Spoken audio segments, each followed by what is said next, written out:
So I'd just like to say, again, kind of thank you all for coming. So our webinar today is Ideas from the Field.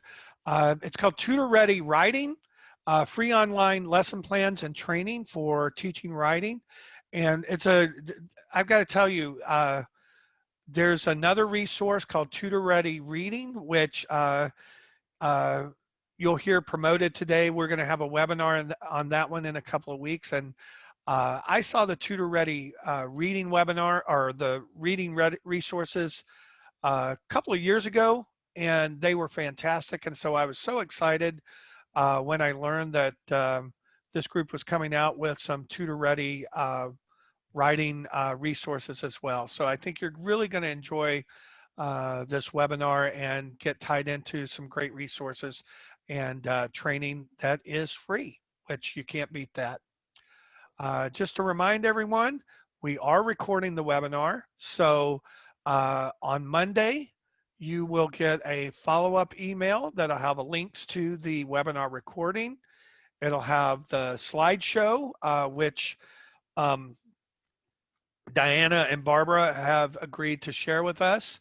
We've started doing a new feature where we take the kind of key points from the presentation and put them in a presentation summary along with a list of the resources that were mentioned during the webinar.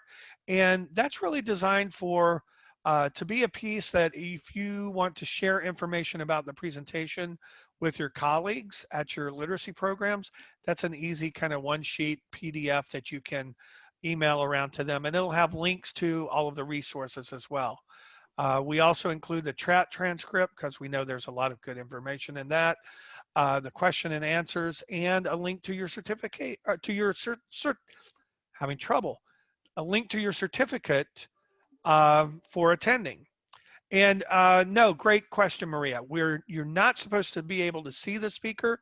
You should just be able to see the slides on the screen. We don't show the speakers because a lot of times people have different uh, bandwidths for internet access. And if we don't show the speakers, that makes it more accessible for more people. So we try to just focus on the slides, but you should be able to see a slide. It should say we are recording.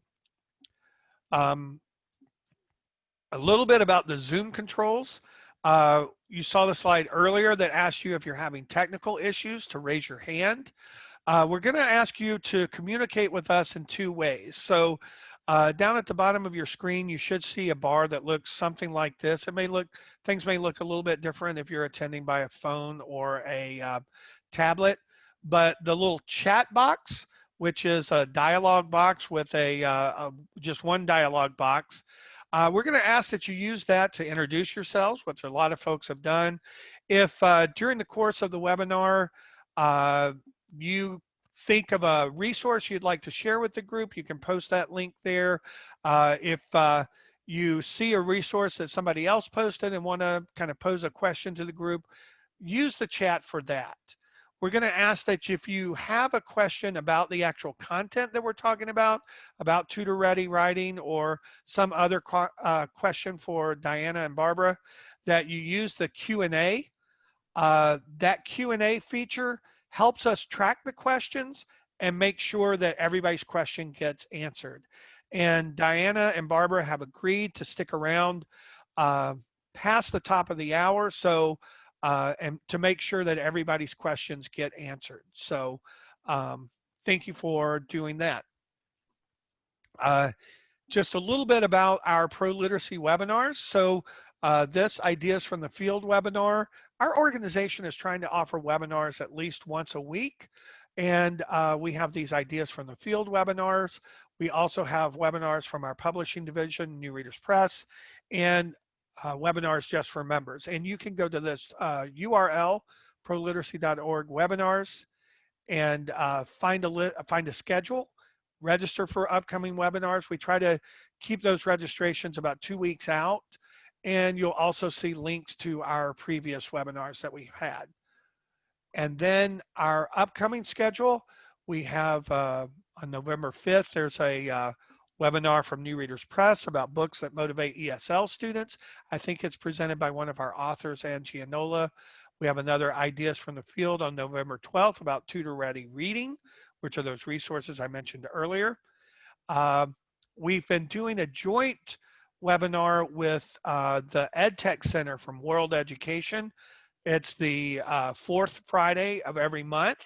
Of course, in November and December, those Fridays fell on Thanksgiving and Christmas. So we decided to kind of split the difference. So we're going to have a webinar on December 4th. It's our Friday, and it'll be a joint one with the World Education. We're not quite sure who the presenter is going to be on that one, but you can find that information listed when we do nail that down on that webinar site. And then finally, our last one in December is going to be about conversation clubs on Zoom and how to run those. So that's what we have coming up, and that's enough from me. So I'm going to turn things over to today's presenters, Dianna Baycich, who is the Literacy Projects Coordinator for Ohio Literacy Resource Center, and Barbara Papik, who's the Program Coordinator for Alameda Reads, which is part of the Alameda Free Library. And they're going to tell you about Tutor Ready Writing. So Dianna and Barbara, I'm going to turn things over to you. Thank you, Todd. Oh, I need to stop sharing my screen. There we go. Thank you. Thank you for the introduction. Barb's gonna pop there we go. So I'm gonna give you some background, show you some examples of the learning plans and videos in this resource, and then Barb's gonna talk about how these things can be used. So first, a little bit of background about Barb and I. You can see that. And then a little bit of background about the project. Okay. Barb, you want to? Here. Sorry, I had a little lag. That's okay. So we identified a need that tutors had starting when we started with reading. After initial training, tutors often need resources to refer to as questions come up in their tutoring. And we thought, well, what can we do to address this need? So we decided to do these Tutor Ready resources. And I said we started with reading, and then we expanded to writing, because writing is often very intimidating. And as a result, students are reluctant to write. So we thought, let's do something to support writing as well. As Todd said, on November the 12th, we'll delve more into the Tutor Ready Reading resource. This one is the Tutor Ready Writing. So we used questions from real tutors who had questions about the reading and the writing. And the strategies we responded with are based on research, and they're proven strategies developed by a bunch of people from Portland State University, Literacy Works, Kent State, and literacy consultants Kathy St. John and Amy Prevital. Sorry, Amy, she's on. And they are housed on the Learner Web. The learning plans are housed on Learner Web. The videos will be available there soon as well. They are free. And you can access them anytime, anywhere, as long as you have internet access. They were generously funded. The learning plans were funded by Dollar General. The videos by the State Library of California, the Institute of Museum and Library Services. So thank you to them for funding this project. And if you happen to know about Tutor Ready Reading and are using those resources already, give us a little high five in the chat box. So some further descriptions about the resources. Again, they're free, always my favorite part of anything. They started with the learning plans, which we wrote. And they have short chunks of information to address those questions that real tutors asked. Then we supplemented and the learning plans with the videos that use real tutors and real learners to demonstrate some of those strategies from the learning plans. So not only can you read about how to do those strategies, you can see those strategies in action. So we've, got some models of those for you.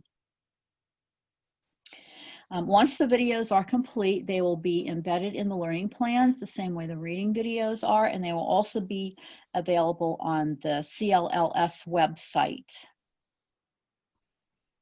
And unfortunately, we don't have the videos done. We were supposed to, but there was this pesky pandemic that kind of threw our timeline off. So we're hoping to have those ready and up on the website by the end of the year. You can see some of the topics and strategies that we're addressing in our learning plans and videos. I'll give you a minute to take a look at those. And I will tell you that there are 22 learning plans and 36 videos to go along with those learning plans.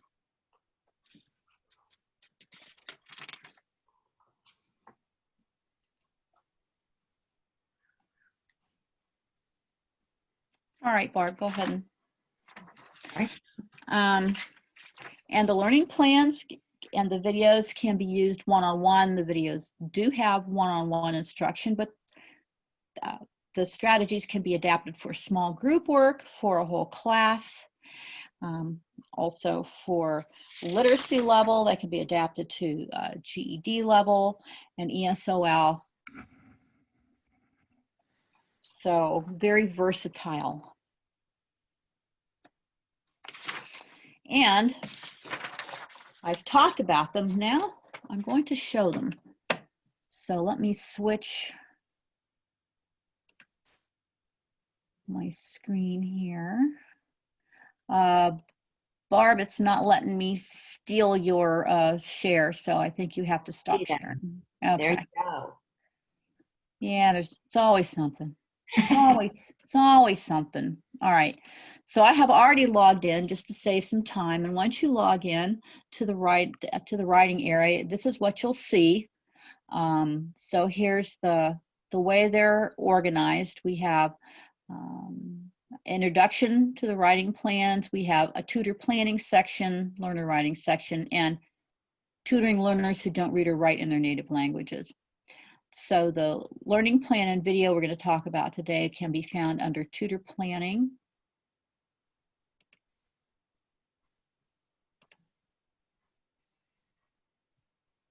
And I don't know why it's asking for it again.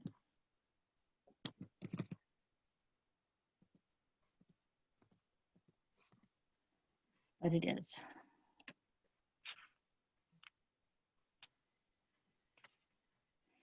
And we're going to take a look at this question. How can I help my learner find topics she wants to write about?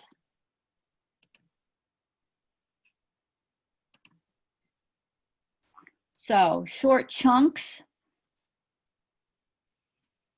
So we've, here's some tips, some links, some strategies. And this will be the video we'll look at, responding and writing to a picture after discussion about what is happening in the picture. Then there's a description more in depth of a strategy that you can use with your learner, links to some resources. So again, kind of another short chunk. And then we also included a place where you can reflect on your learning and answer some questions about what you learned, just to kind of practice a little bit. So, and those were some questions you would use. So that is what the learning plan looks like. And Barb is going to show you the video that accompanies that learning plan. With any luck. Okay, let's see if we can do this. Sure. Remember to click on optimize. That's my plan. All right, we see it, so. Well, hang on. Now I'm having trouble finding where that, shoot. You might have had to You do should it. get the menu, and over to the right, there's probably a more button. And I think it Yeah, was. I just, for some reason, can't get that to drop back down. There it is. Sorry, everyone. Thank you for your patience. This is adult ed, right? We learn while doing.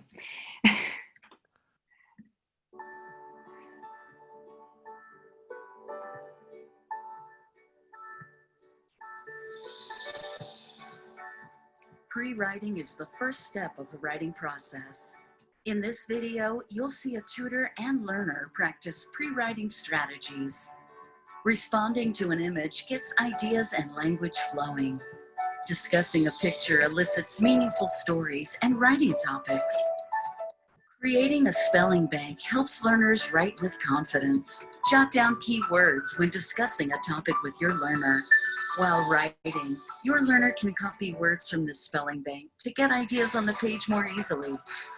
Using a poem template makes writing easier. It provides a clear, limited structure and helps writers avoid a blank page.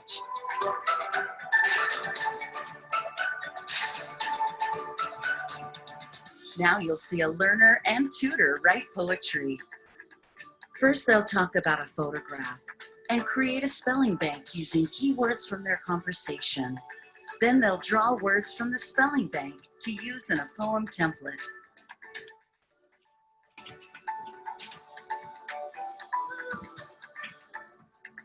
So how are you today? I'm pretty good. Yourself? How was your week? Oh, it's all right. Yeah. What'd you do? Anything special? I watched from my grandkids, two of Okay. them. I have 9 and 10, and had a good weekend with them. We're going to do something today a little bit different from what we've done in our past sessions. Mm-hmm. It's really talking about pre-writing in advance of writing. Mm-hmm. So it gives you a comfort level because you look at an image Uh-huh. and you can actually draw things from the image. Okay.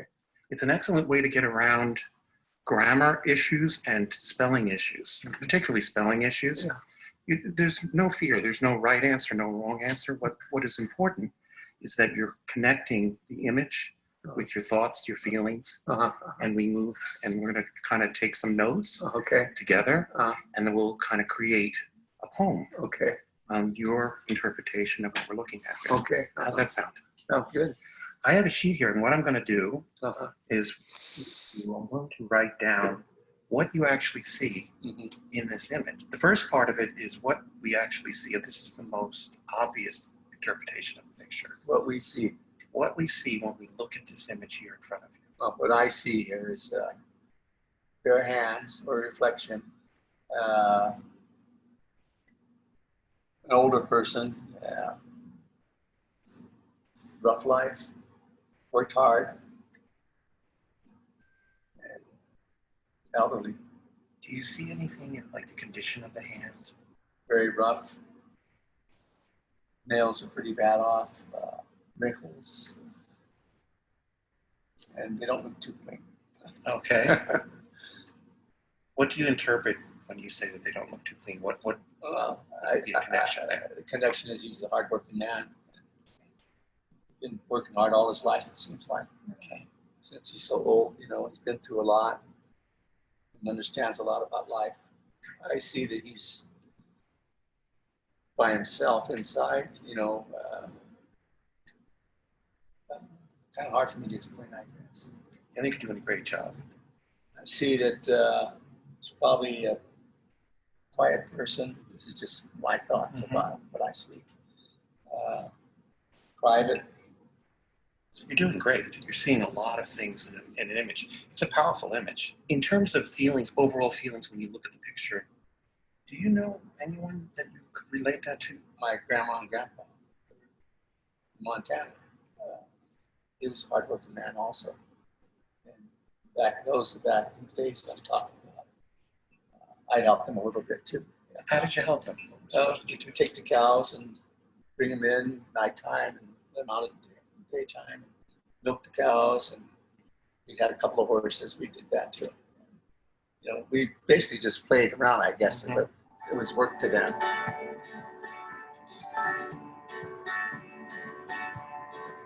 So what we're going to do is we're going to look at writing a poem. And there's certain structures to that. The pre-writing we're going through right now, where we took what we see, what activities we drew from it, the feelings that we drew from it. And we're going to take that piece and write poetry. Are you familiar with poetry? Or? You know, I fooled around with it. I don't know. I should say no, because I was interested in one book, Prophet. Okay. And I like the front of the cover. That's It's a beautiful image, yeah. And, I read a little bit about that. That's about as far as I went. Okay.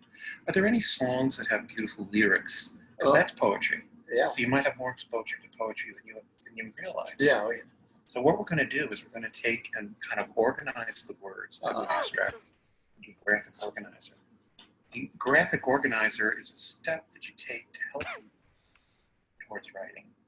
And what I ask you to do, if you're okay with it, Sure. is to take 2 words from this group, 3 words from this group, and 3 words from this group, or sayings from this group, and then put them down. Right. And we'll do this together. Right. And then what we'll have is the makings of the poem. Does that Sounds sound good? Yeah. Okay. That'd be nice. Okay. So the first one is what we see. Uh-huh. So if you would take the 2 words that, again, it's reflection, older person, your grandma or your grandpa, quiet person, private person, and hard nails. So 2 words that stand out in that.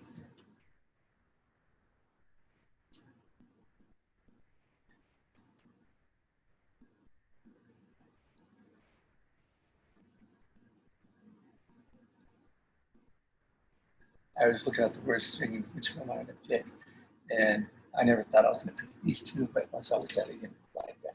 Look at that, we both picked the same thing. No, Yeah. really? Okay, similar minds. Okay. So activities, worked hard, bringing the cows in, this is talking about that farm up in Montana, milking the cows, praying, and hardworking. Okay. So this is 3 words you want to do. Okay.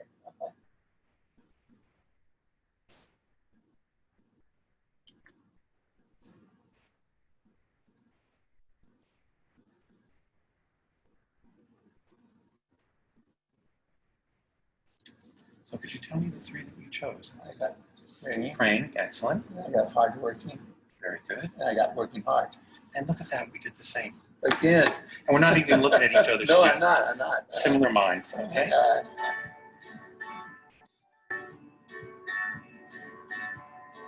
So the third part we're going to do is feelings. And this one, I think there's more choices, so we're probably not going to match up. Okay. But let's say it is here, near the end. They didn't have much. Solitude, from the earth, love, wisdom, determination. Do you want to take a total of 3 words? I like them all. Yeah, there's some value to all of them.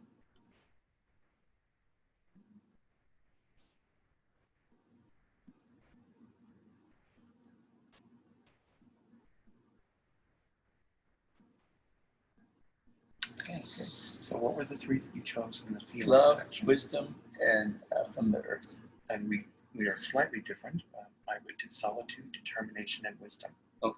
So now what we're going to do is we're going to read aloud our poem. I have old, reflection, quiet person, praying, hardworking, and worked hard, love, wisdom, from the earth. Ants. Beautiful. You could hear the emotion in your voice when you talked about the hardworking, because I know you're relating this to your grandparents. Yeah. That's beautiful. Do you feel as a result of what we've done here today that you might use this or parts of what we did today in your life? I think, yeah, I think it brings a lot out that I've had in my body, in my mind, that I've always had, but I never really thought about it too much. It brings it back out. So tell me a little more about that, because it's very interesting. What did it bring out? My love for my mom, my dad, my brothers, my sisters, and we all worked hard. We had a business for 58 years. We were there every day. My mom, my grandma, I'd go upstairs to see my mom. She'd be saying the rosaries. Sit down. I had to sit with her, and she talked to me about a lot of things. So they worked hard. My mom and dad worked hard. You have a beautiful story of your life. You know, the Acapulco Road, Yeah. the restaurant that you had here in Alameda Uh, for all those years. and it was an American dream. Yeah, absolutely, absolutely. Would you use the graphic organizer approach that we did, where we broke down Well, the sections? I think maybe so. You know, I could see myself doing it by myself at home. You know, Okay. just having something like this, and if I could find a picture of my mom or somebody in my family, and whatever comes out of my thoughts, I could write it down.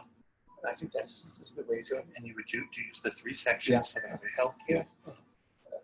You know, it brings it out. You've just seen a tutor and learner practicing pre-writing strategies, responding to an image, spelling banks, poem templates. These strategies help learners generate ideas, write with confidence, and express ideas. Writing poetry specifically builds skill and confidence that transfer to other forms of writing. Learners can communicate powerfully through poetry without worrying about spelling and grammar.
Okay, well, we hope that you enjoyed watching that video. I'd like to take a few minutes to share with you how we've used the videos in our program in the past, how we currently are using them, and how we see ourselves using them in the future. I'll also talk a little bit about how to adapt these strategies for distance learning. If you have questions as we go along or suggestions about distance learning that you'd like to share, please type them into the Q&A box, and we'll be happy to answer the questions at the end. I'll give you a very brief summary of what we do at Alameda Reads so that you can identify ways that your program is similar or different and how that will affect the way you might use these resources. Our program provides one-on-one tutoring and some small group instruction to adult learners who are proficient in English and want to improve their literacy skills.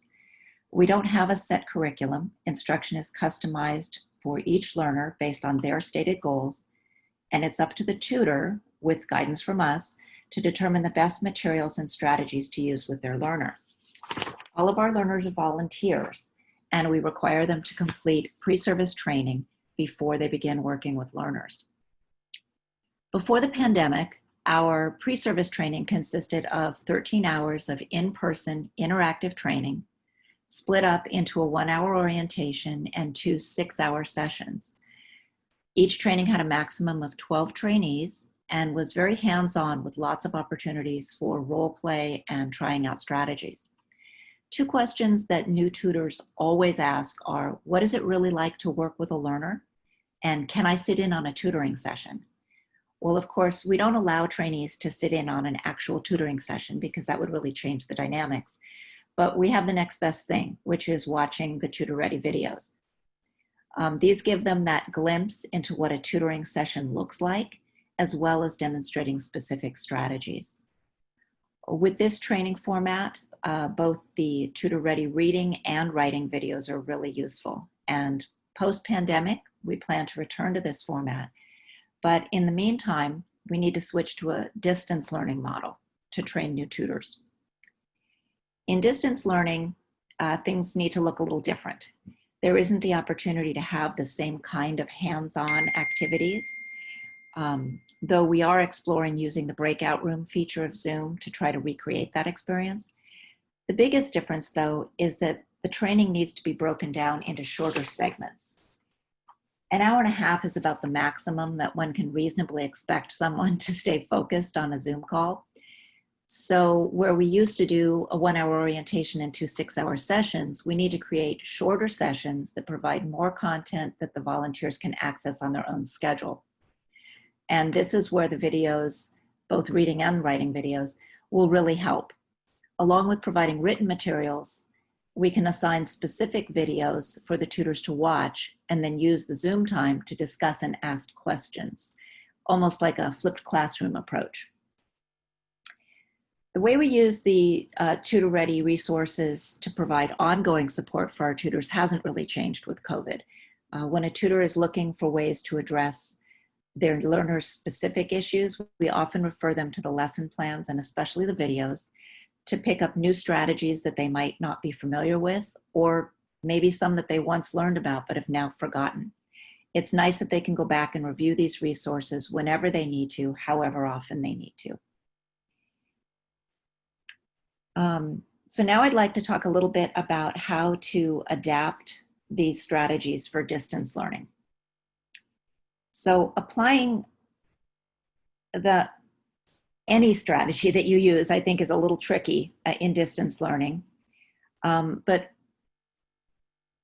particularly because it depends on the skill set of the learner and the technology that they have available. There's no one-size-fits-all answer, right? So some of our pairs use Zoom for their tutoring sessions right now. Some learners have access to a computer, but some only have a smartphone. Some of those with computers don't have a printer. So how do you share the materials with a learner and facilitate writing together when you're not sitting next to each other? So let's look at the pre-writing activity that we saw in the video, responding to an image, and see how a tutor might use that strategy in these distance learning scenarios. So the first piece would be sharing the image. So if the learner has a computer, then the tutor could use screen share to share the image with them, and they could look at that together. If a learner only has a smartphone, it's going to be maybe difficult to view it that way. Or perhaps the learner is someone who really prefers to have something in their hands to hold on to and needs sort of that tactile aspect. Then it makes more sense to mail them a hard copy of the image. The next thing is completing the worksheet. If a learner has a computer and they're comfortable with working in something like Google Docs, then the tutor could share the document with the learner, both of them in Google Docs at the same time.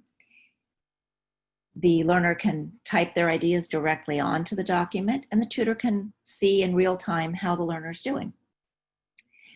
If the learner has a computer but they're not that comfortable with the keyboard, or maybe they only have a smartphone, but they're comfortable writing their ideas down on paper, then maybe mailing them the hard copy along with the image makes more sense. If they want to share that completed worksheet with their tutor, they could use their smartphone to take a picture of it and text that to their tutor. Or if they don't want to do that, they could hold it up to the screen during the Zoom call. If the learner's not able to write their own responses and the tutor's going to be acting as a scribe, like the example we saw in the video, then maybe typing the learner's ideas onto a Word doc or a Google Doc while sharing the screen with the learner might be the best approach. So as you can see, there are many different ways to approach it, depending on what technology the learner has available and what their technical skills are. But the important thing is to get the learner thinking and talking about the image, and then the pair can discuss the ideas and proceed to the next step.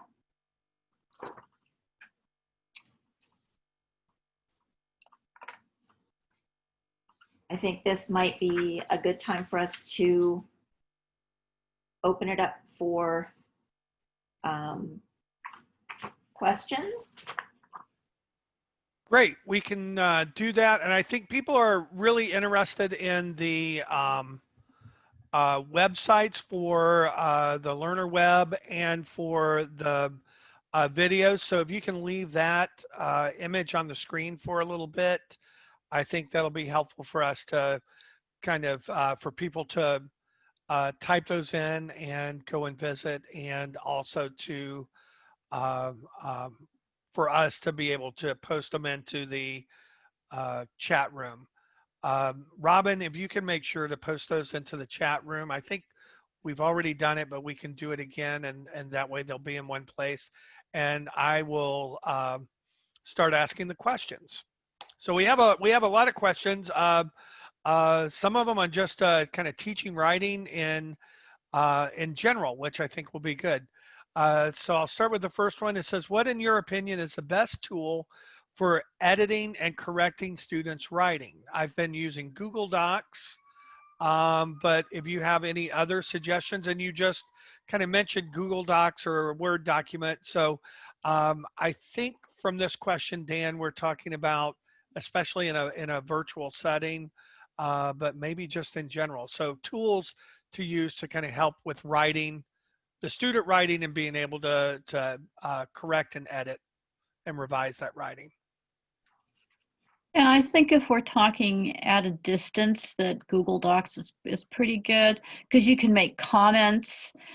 There's a strategy in one of the, shameless plug, there's a strategy in one of the learning plans and videos called a guided self-correction strategy that can be used with Google Docs.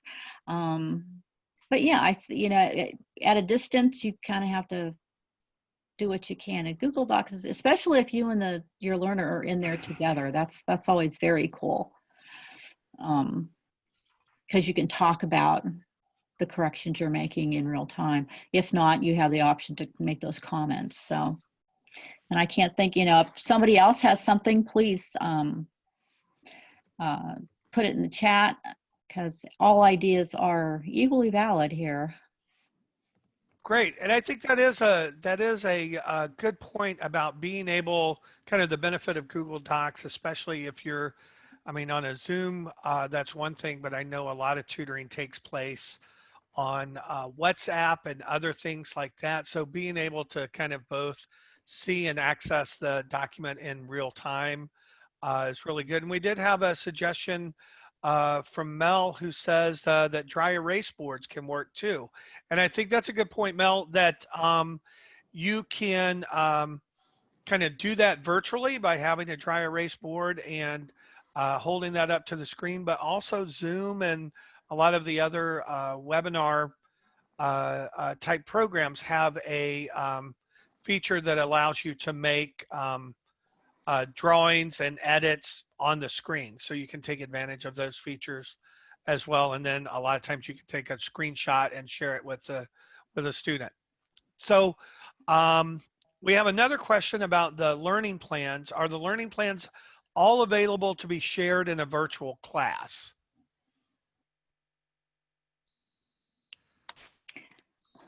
I'm going to interpret that as being, can they be implemented in a virtual class? And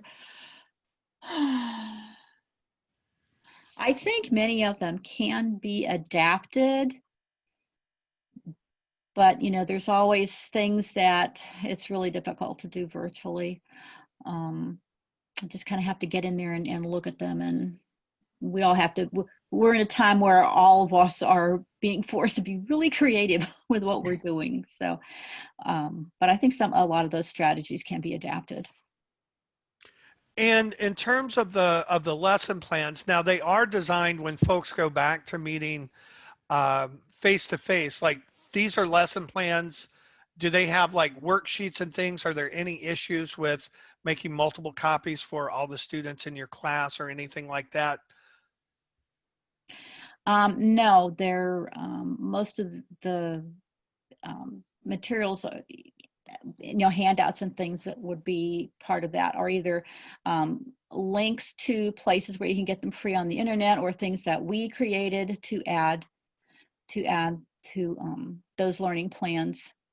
And they're more of tips and descriptions of strategies rather than like a hard and fast, do this and then do this and then do this kind of a plan. So there's a lot of freedom to adapt and kind of fit them into what you're doing.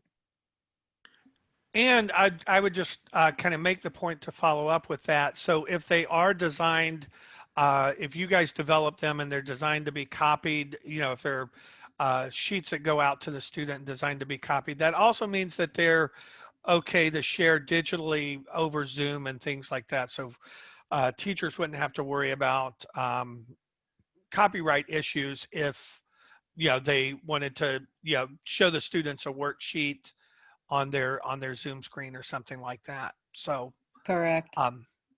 there's that. We had a question from Margaret. What is a spelling bank? So a spelling bank are you create that with words that your student may want to work on to learn how to spell better. So they're student selected rather than teacher or tutor selected. And they're just a group of words, not a lot of them at one time, that you won't address them. So in the video we saw, they didn't address any spelling issues at that time, because that lesson was focused on looking at that image, getting some ideas flowing, and having the learner put pen to paper and do some writing. Now in the next lesson, the next time that tutor and learner meet, they may say, well, let's take a look at the words that we generated, and which of these words would you use, do you think you'd use a lot and would want to learn how to spell better if you can't spell them already? And then you do some strategies to help that learner be able to spell those words that they've selected. So that's kind of what a spelling bank is, a bank of words that your learner is going to work on to spell, and that their learners selected rather than teacher selected, or you can select them together. Can I add, Dianna? Absolutely. In the video, we saw the tutor doing the writing, right? They created the spelling bank, so there was no question of how the words were spelled. But if you are working with a learner whose skill level is a little higher and they're writing down the words, then what you would do before you move on to the next step of having them organize those words into a poem, perhaps you would go through and read the words and correct the spelling for them in the spelling bank so they have the correct spelling. Again, you do this with no judgment. This is not a spelling test. This is giving you the tools you need to move on to the next step. So now they have these words that were in their vocabulary. Maybe they struggled with spelling them. They didn't have to be afraid to write them down because they knew that the spelling would get fixed. And now they have the correct spelling right there so they can refer back to that as they move on to the next step. So you're giving them that extra support. Right. Thank you, Barb. And even writing those words correctly on separate index cards so that your learner can have them to study and bring the next time. So some different options there. We have a question about so this one is how do you assess learners' skill level using distance learning? So how do you assess their writing level? But I'm going to broaden that out and say just in general in your Tutor Ready writing resources, do you have information about assessing students' writing abilities? And then you can specifically relate that to distance learning if you want. We do. We have a learning plan and video on using a rubric. Now the learning plan is basically using the rubric to help the learner write more, but you can also use rubrics to assess your learner's writing.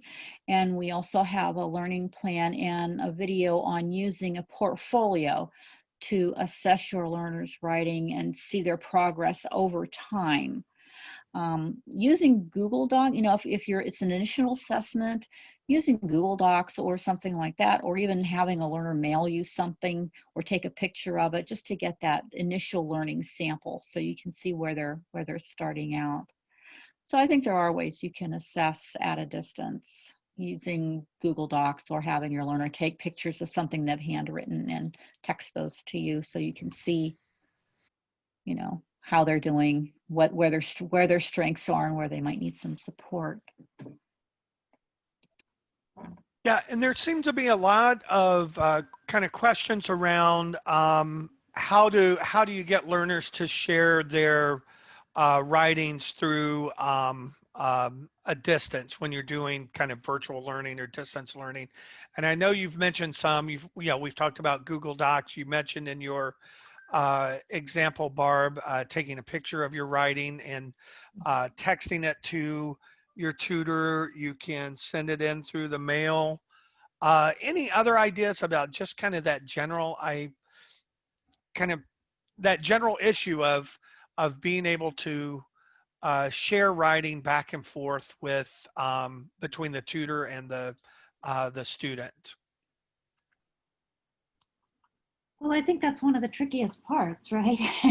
When you want to be looking at, you know, physical writing, it really depends a lot on the technical level of your learner. If you have someone who's comfortable typing on a keyboard, of course, it opens up a lot more possibilities.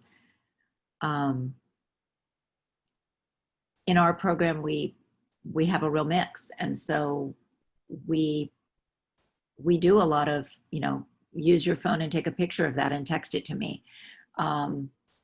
We do a lot of physically mailing things back and forth to some of our learners who just aren't comfortable doing the keyboarding. So it's very individualized. Mm-hmm. I'm open to suggestions that people have.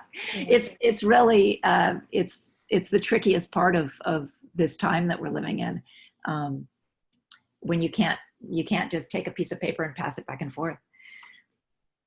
Yeah, and I think that's something that a lot of programs are struggling with. But I think kind of based on what we've heard from other organizations, these seem to be the basic strategies that people are using: is communicating by mail, sending things via email, taking pictures and sending it via text, holding it up to the Zoom screen and having the tutor take a screenshot, or using editing programs like Google Docs or things like that. And I mean, you know, between those options, you should be able to find something that that students can do. We had a question for just in the activity that was shown in the video, where the tutor was using an image to kind of spark the writing. What website, or are there good resources for getting those kind of photo images? Oh, They're in the learning plan that accompanies, that talks about using an image. I think that's the one it's in, but there are some links to places online where you can find some different kinds of images. Sometimes you can use pictures that your learner has taken on their smartphone or that they have at home. Sometimes, you know, if you're not putting it online, you can find things in magazines or places like, you know, we had to be very worried about copyright issues and usage issues, but, you know, with you and your learner, you don't have to worry about that. You can, you know, snag something from online, print it out, and use that with your learner, and the copyright police aren't going to show up at your house. But there are places online you can find. I think the New York Times has some some images that they use. Google Images, I'm in there a lot to look for pictures. Right, and there are ways that you can, for those who are not experienced with doing image searches through Google, there are ways that you can modify those searches so that you are only looking for images that are free use, so you're not violating copyright issues. But I think your other point of just if you're just looking for an image to spark writing between you and a student, you know, magazines and things like that are perfectly fine. And then we have a couple of sites that Judy shared, just shared in the chat. So if you guys want to look there, thank you, Judy, for sharing those sites. Pixabay and Unsplash, I think, and Amy is sharing some sites as well. Yeah, thank you. And I was going to mention earlier that, you know, as Barb and I answer these questions, please, if you have answers too, put them in the chat. You know, we're all in this together, so your ideas are just as good as ours. Yeah. And so, yeah, thank you all if you've been doing that and putting some ideas and answers and resources in the chat. Thank you for doing that. So another question. Would you use the strategy that we saw, for example? Would you use that strategy for a beginning student? That student seemed to have a pretty good vocabulary.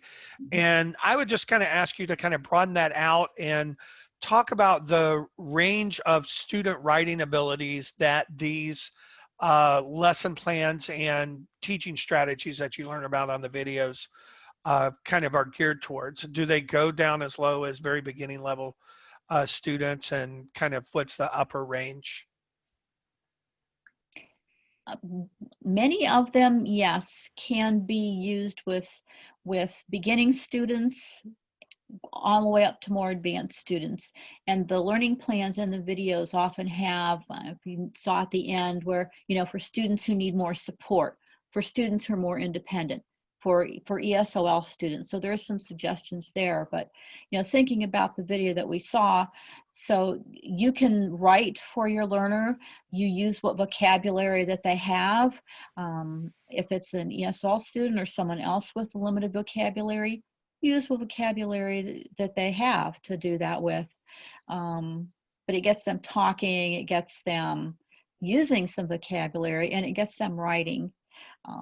And it's something that maybe you could do again at a later stage when they're more advanced. And if you're working with a really advanced student, maybe they don't need so much support. Maybe they can just look at the picture, write some words, and then put it in the template. So I think that most of the strategies can be adapted to different levels of students.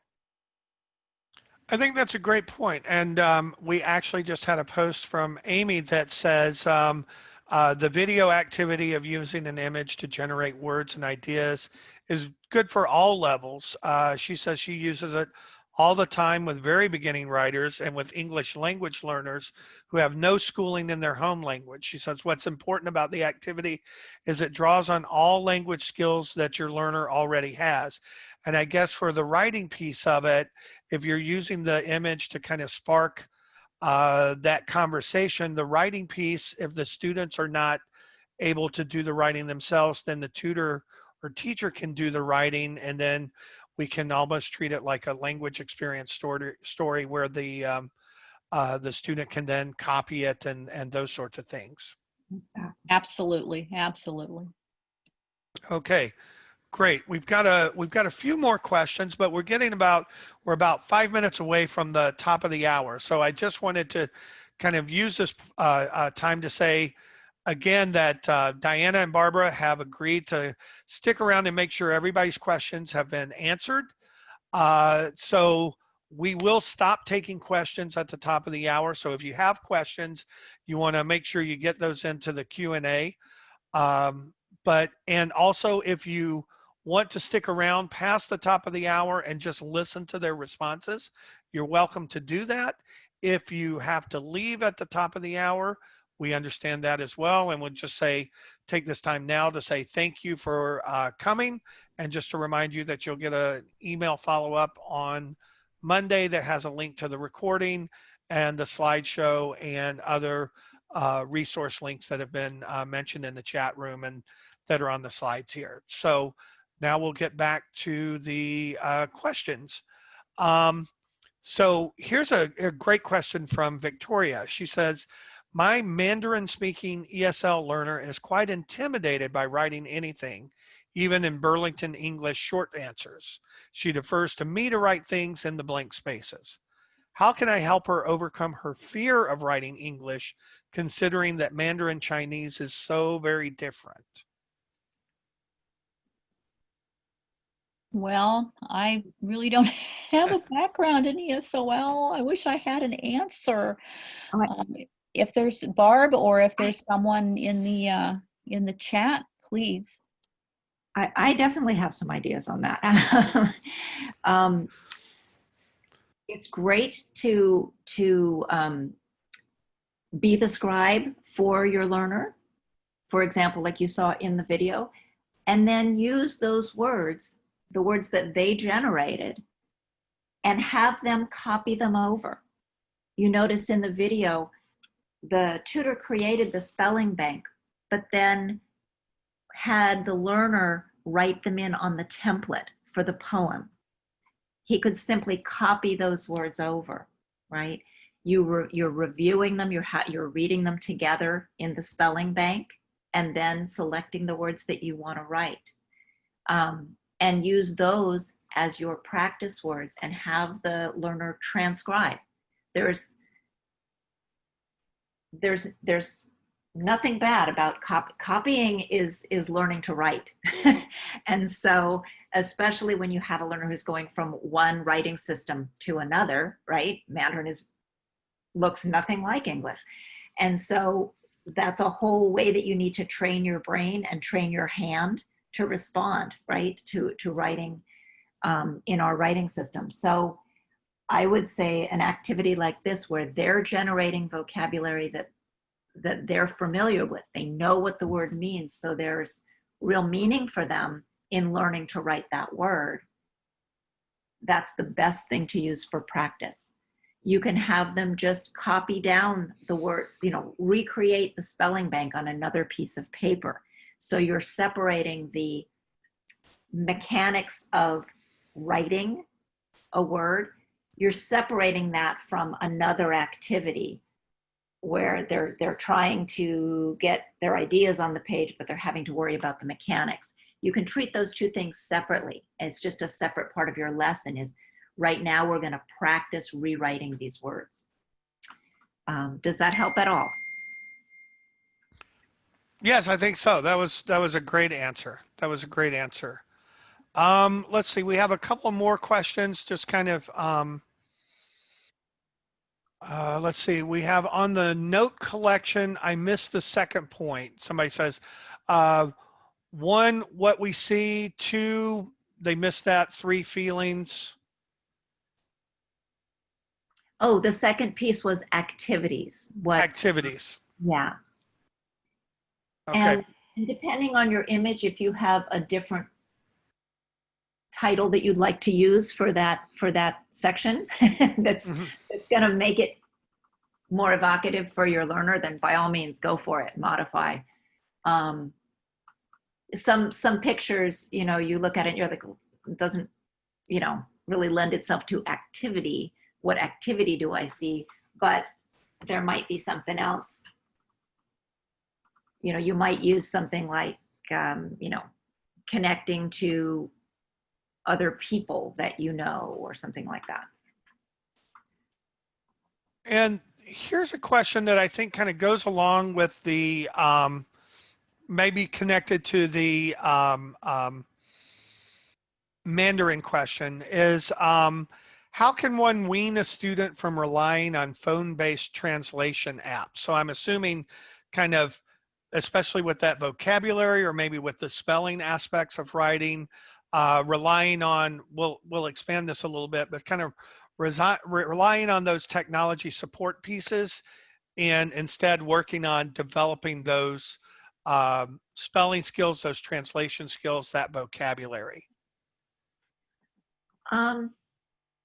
I would say that there's nothing wrong with your learner using those kind of tools in some contexts, but you want to give them the opportunity to try to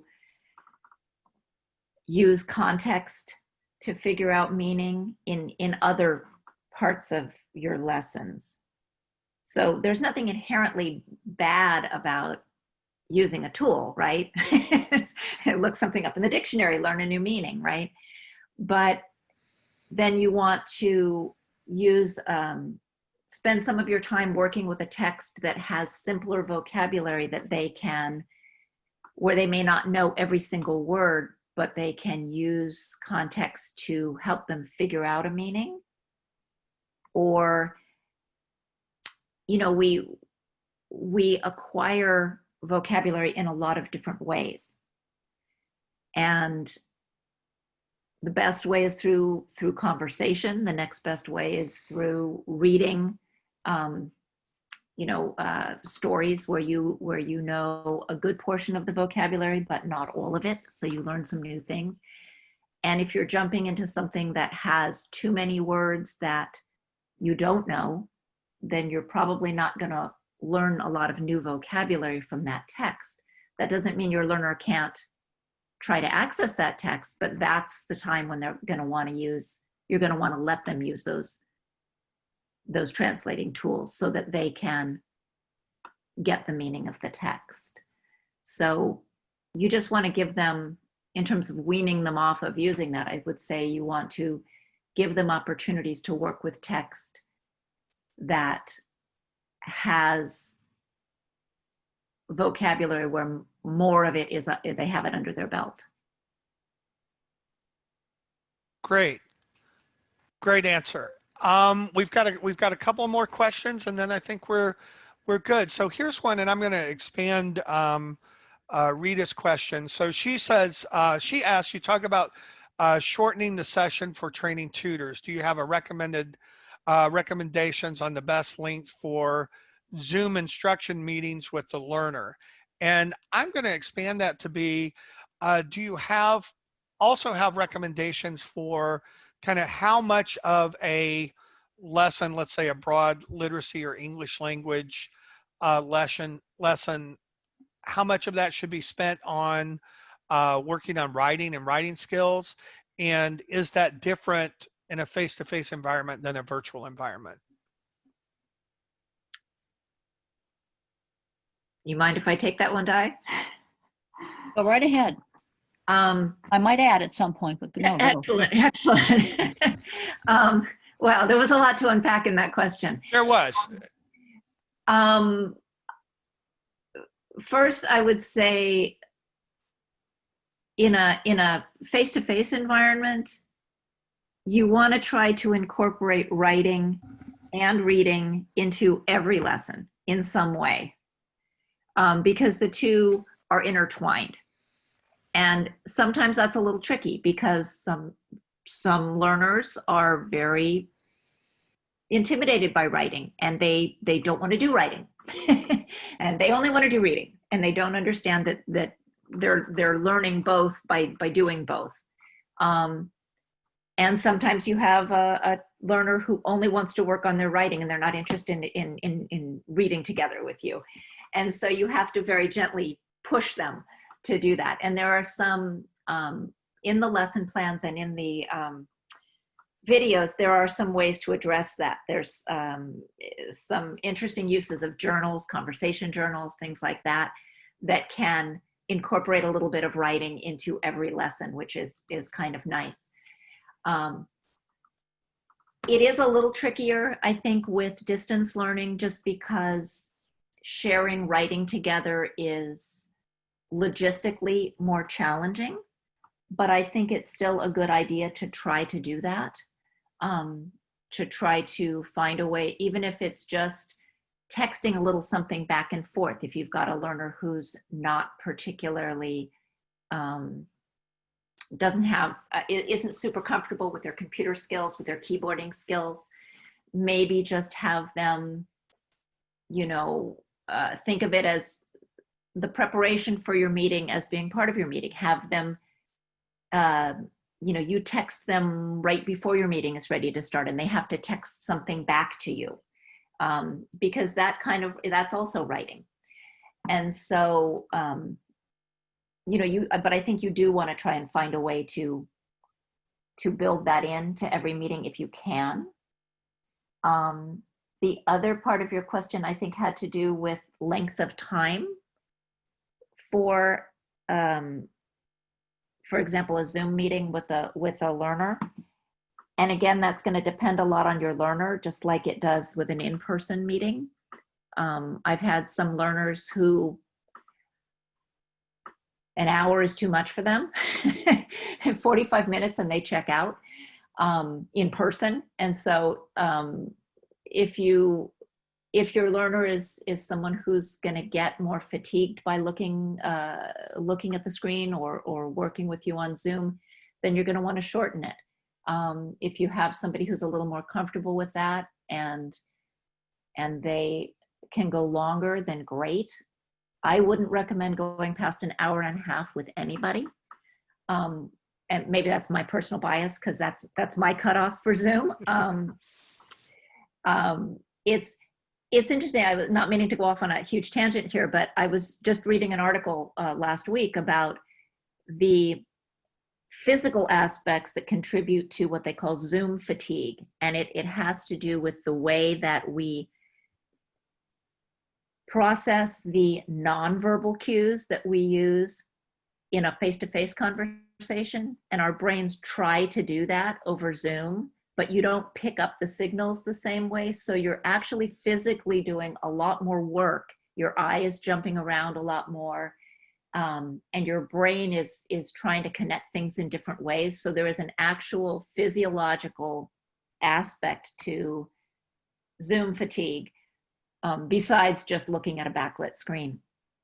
So, you know, you want to limit it.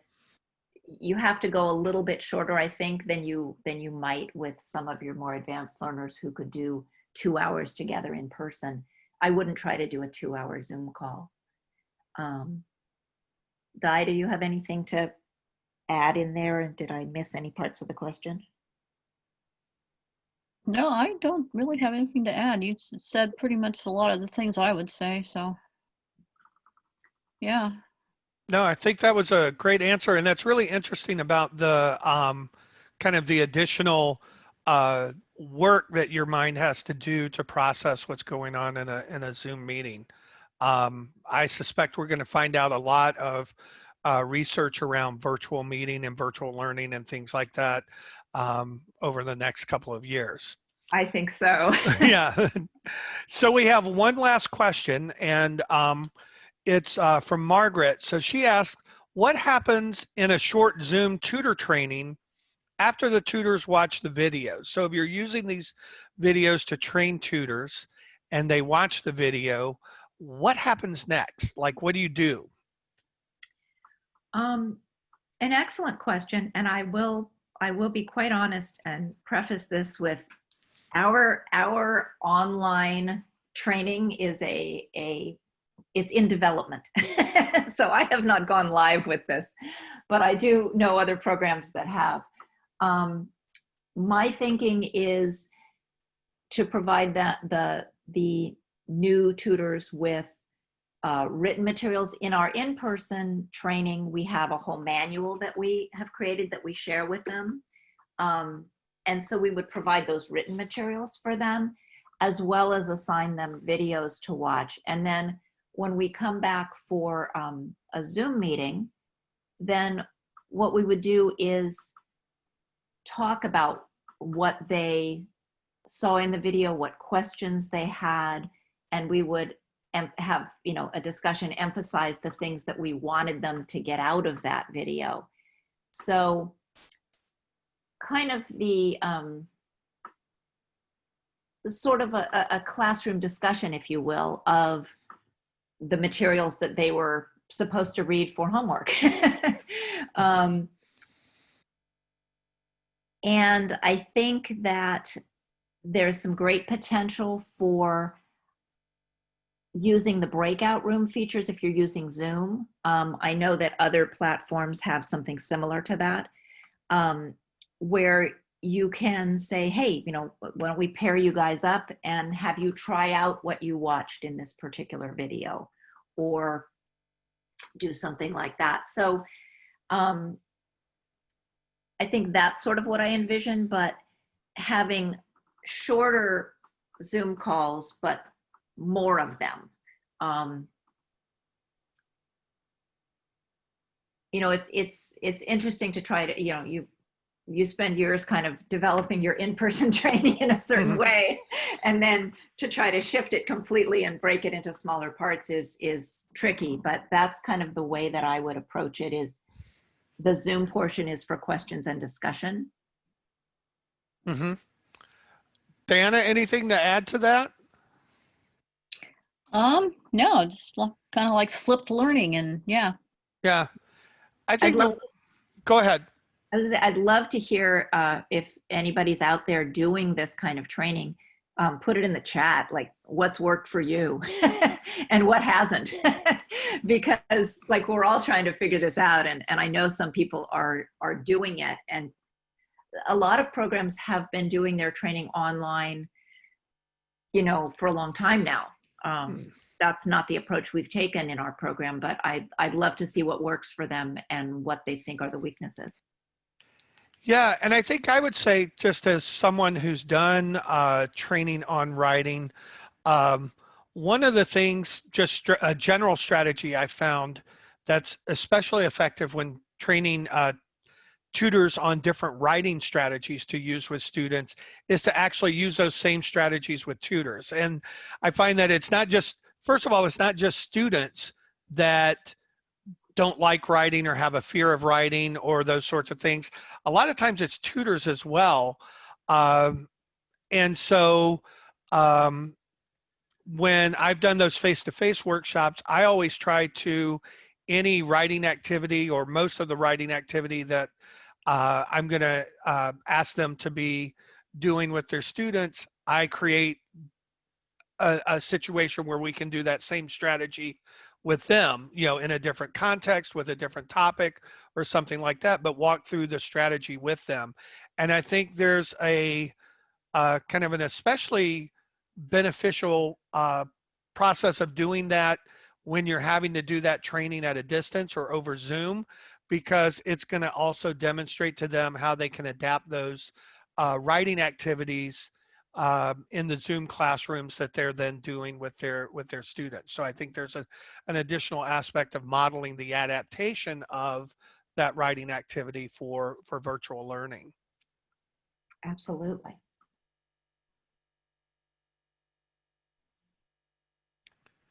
And yeah, and actually, Kathy St. John brought up that Allison Austin's webinar that we did, that she did for us, is a great resource on how to transition tutor training and other program services from in-person to online. That's a webinar we have a recording of, so I will include that link in our follow-up email. Kathy, that's a great suggestion. Thank you. And with that, I think, let's see, we've got one more question. Would Barbara and Dianne be able to provide us new tutors, helpful videos, and even the manuals you've developed? Could they be added to the material you send us next week? And I think, Barbara and Dianne, if I can answer that for you, that's actually what Tutor Ready Writing is designed to be.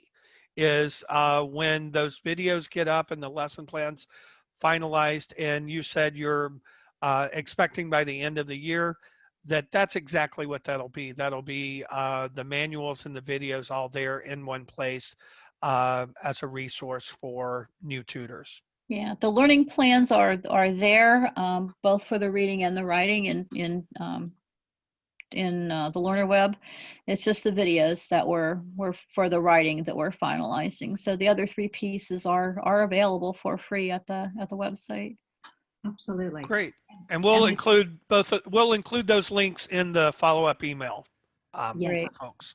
And I don't know whether Anne's question specifically, when she said manuals, whether she meant the training manual that I mentioned that we use in our program.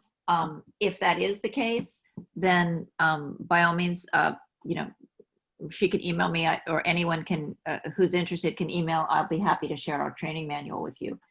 Okay, great. But I'm not And sure that's what she meant. and I think you guys have a slide with your contact information, correct? Yes. Yes. So let's go to that slide before we end the webinar. That way we get that on the recording and folks can follow up with you if they have additional questions. So there we are, Dianna and Barb.